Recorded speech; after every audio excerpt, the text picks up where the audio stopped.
Hey, welcome to Chow Time. I'm Spike Spencer, and today we are working on banana bread.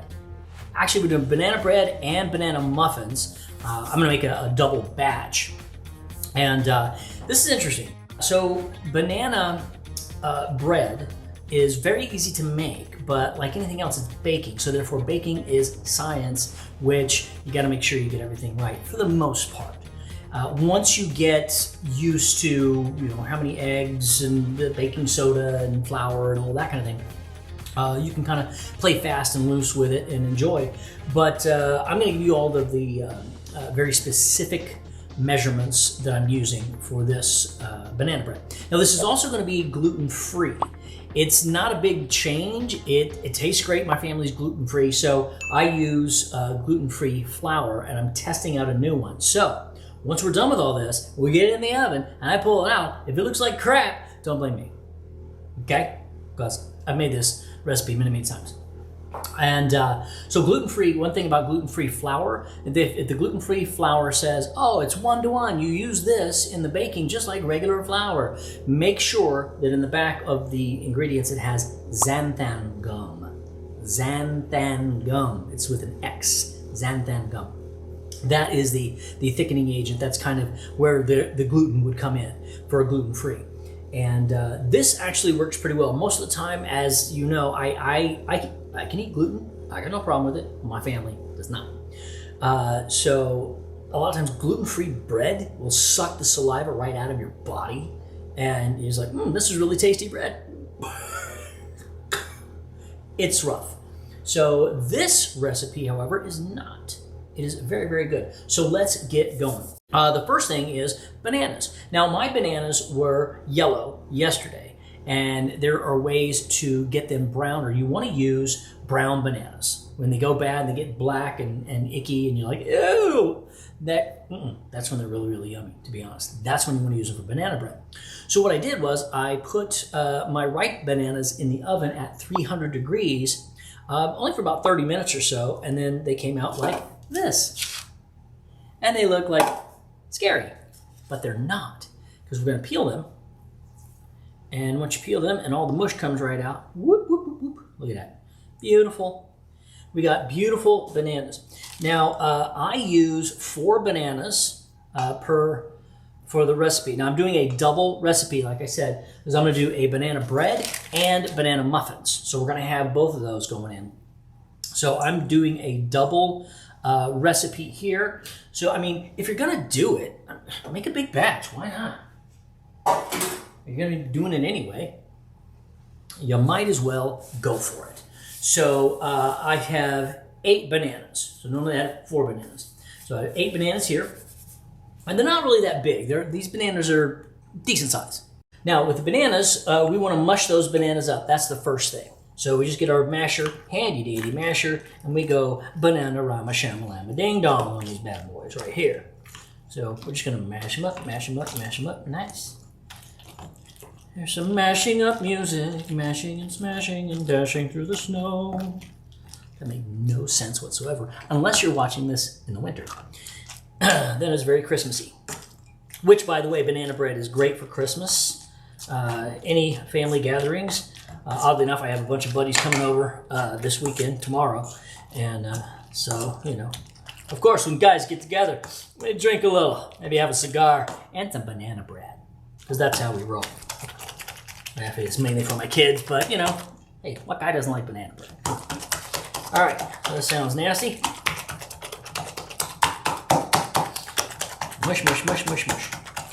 Now, this is up to you, how much you want to mush them. Do you like little chunks of banana in there? Cool, cool, cool. But most of it's going to cook down anyway. Not an issue. Okay, our banana is mushed.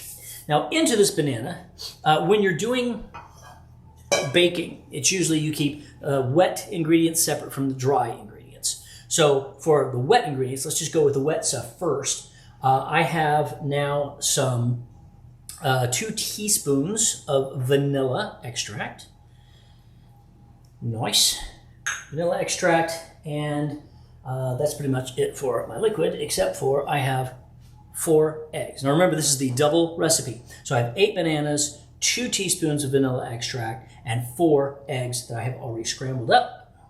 I am going to put those into the wet bowl, and I'm going to give them a good mix. I have 2/3 cup of melted butter, and I'm going to put that in here. It's not hot. It's melted, but I don't want it to be warm. If you put it in to the eggs when it's like hot, it's like, I just melted the butter, I just got it right off of the stove, and I'm going to throw it right into the eggs, you're going to have scrambled eggs banana bread. I don't think you want that. I could be wrong. I mean, if that's the one you want to do.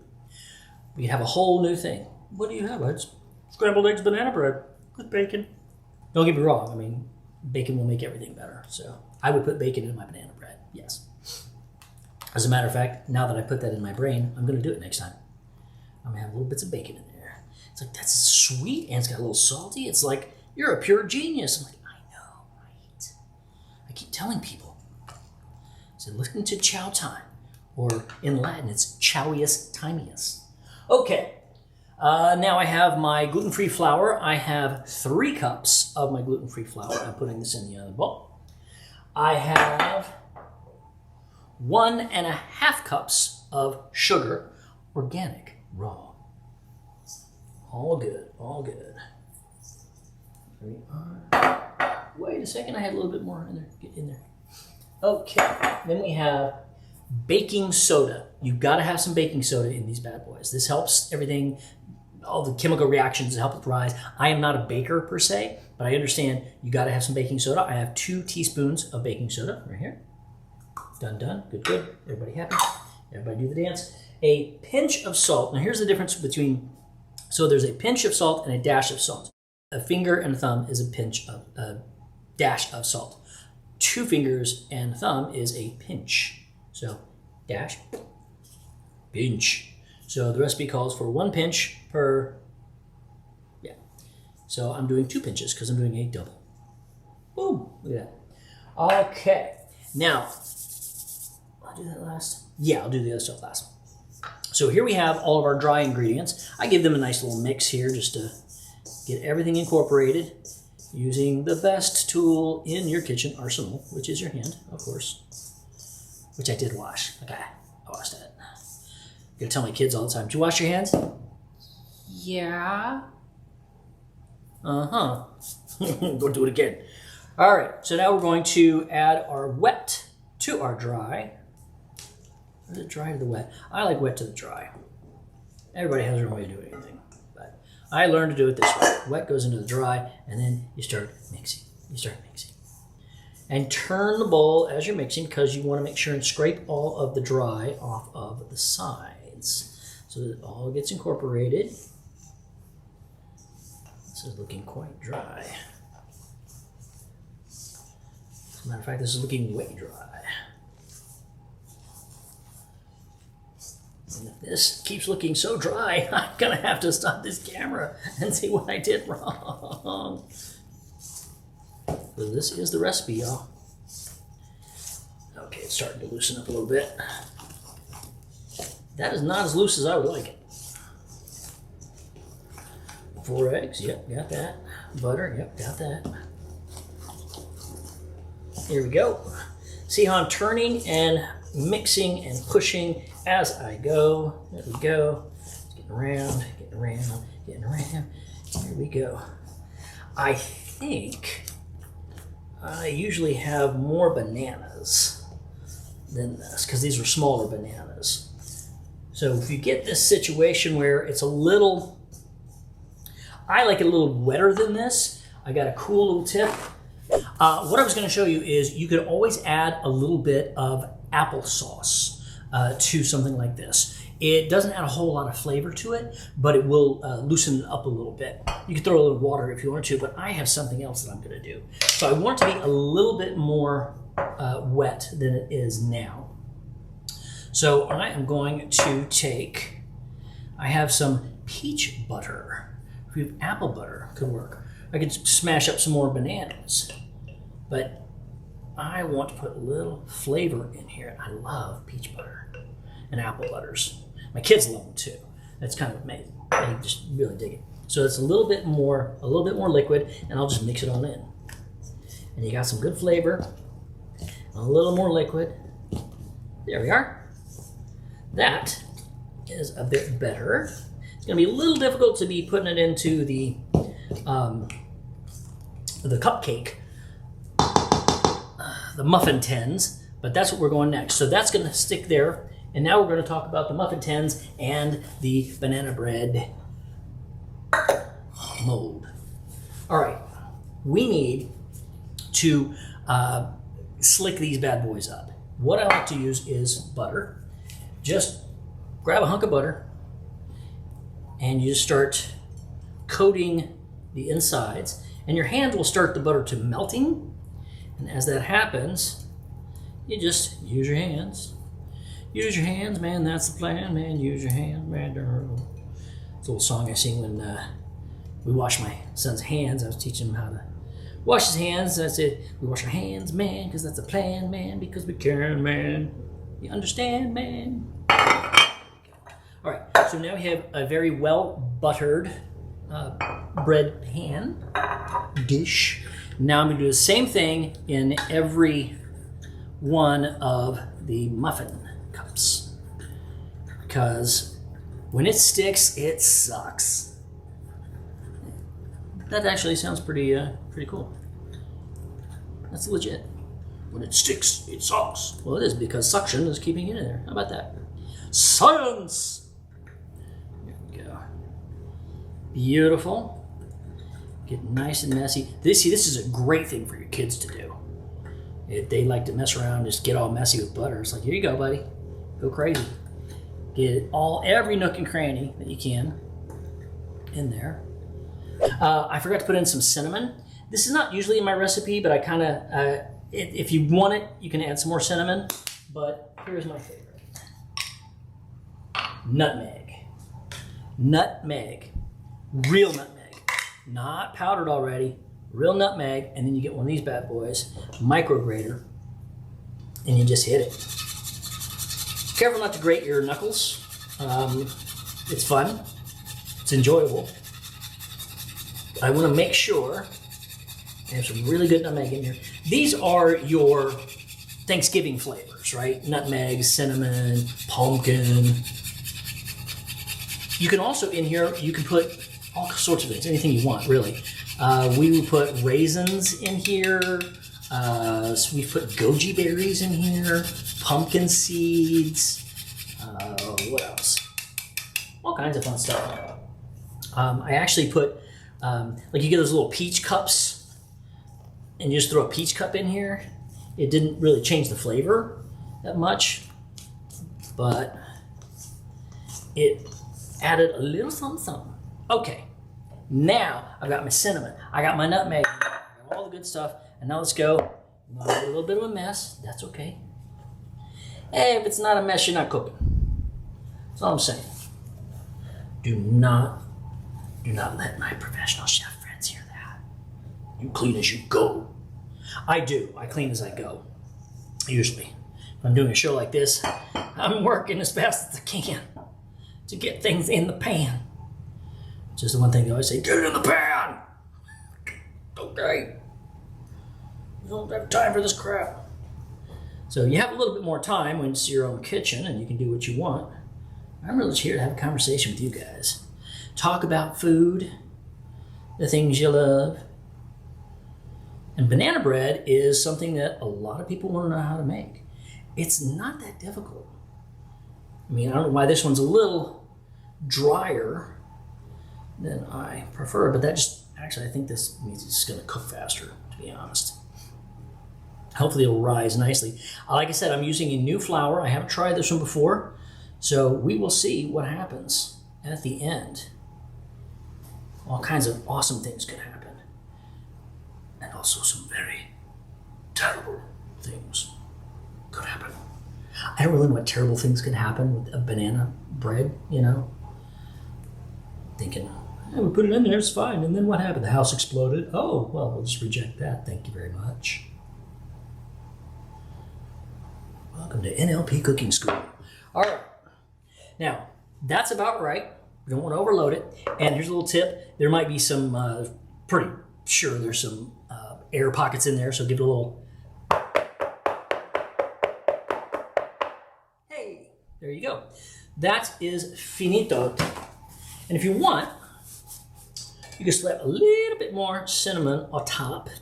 And, well, I would wait at the end. You could always take a little bit of honey or maple syrup and just douse it over the top. Give it a little finishing rinse, douse, whatever. Or you can put it in before if you want, that's fine too. You nuzzle some nuts on top here, or brown sugar. So many ways to go. Now, for the rest of it, this is the easiest part, is just straight up banana bread. We're just gonna throw it right in here. The rest of it, so let's see how much, we got a pretty good batch here. There we go. Everything out. Let's see. And move this around, even it out a bit.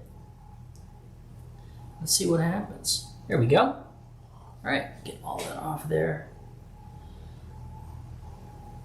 Of course, I know as when we were kids, it was always I get to batter. Yeah, kids still like to do that. I still like to do that. That was really tasty. I was gonna say. Okay, now we hit this one down just like we did the muffins. Then we are ready to put these in the oven. I have a 350-degree oven. I'm gonna put those in, and then in about, usually with one batch, it'd be about 50 minutes or so.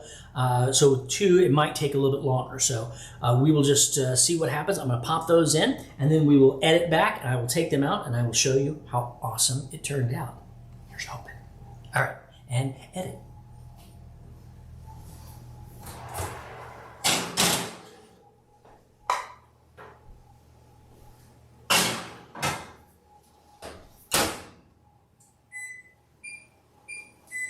All right, timer is set.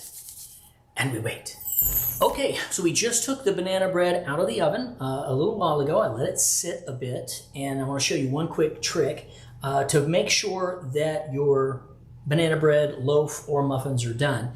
You can check it while it's in the oven. You take a toothpick, and you push the toothpick down into the center, and if you pull it up, if there's any batter on that toothpick, obviously it is not done. But if the toothpick comes out and it is dry and everything is good, boom, that means you are done. These are finished. So remember how we buttered the bottoms of these things? Boop, pops right out.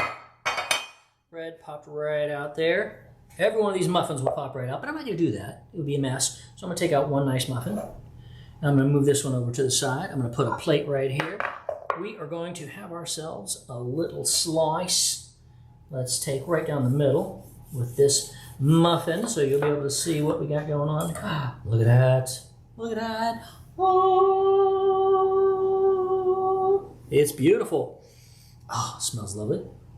So we've got some muffin there. We take some of the bread. I'm gonna take the edge off here, and then I'll give one nice slice here. Boom. There we go. Oh, look at that. That is spongy. It is flavorful. It is hot on my hands here. So I'll put it this way and that way, and we've got banana bread. Oh, okay, okay, yeah, yeah. Oh, Spike, you have done it again. That's so good. All right, well, we're very happy with this. Ladies and gentlemen, banana bread, banana muffins, gluten-free, and you wouldn't be able to tell the difference with this one. This is a really good situation for gluten-free. A lot of, like I said before, a lot of the other bread is not so good. This one works out really, really well. Use gluten-free, even exact measurements with the regular flour, or if you don't, again, if it doesn't have xanthan gum in it, you're gonna have to add a little pinch of xanthan gum. Otherwise, that's it. We got banana bread. Banana-rama, shamalama, ding-dong, y'all. Thanks so much for visiting me here on Chow Time. Be sure and like and subscribe to my channel, please, and leave a comment. What would you put in your banana bread? I'm really curious what other kind of fun things you can put in there. And tell all your friends about Chow Time. I've had a great time with you. I'll see you next time. Let's eat.